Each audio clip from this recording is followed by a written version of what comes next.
আমরা এটাকে কিসে প্রকাশ করব? সেন্টিমিটারে। কিসে? সেন্টিমিটারে। দেখো এখানে কি আছে?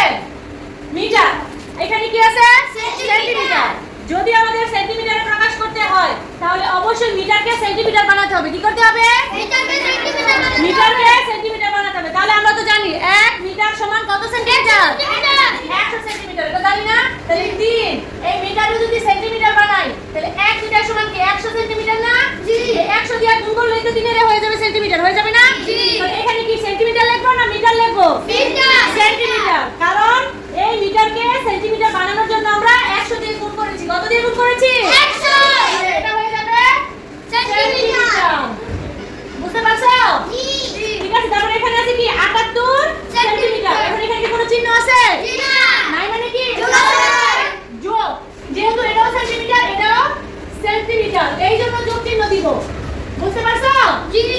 এখানেও সেন্টিমিটার এখানেও সেন্টিমিটার, এই জন্য এখানে যোগ চিহ্ন দিলাম। বুঝছো? জি।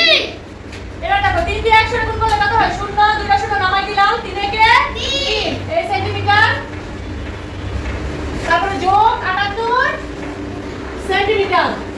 এটা যোগ করে দিলে কত হয়? 378 সেন্টিমিটার। বুঝতে পারছো?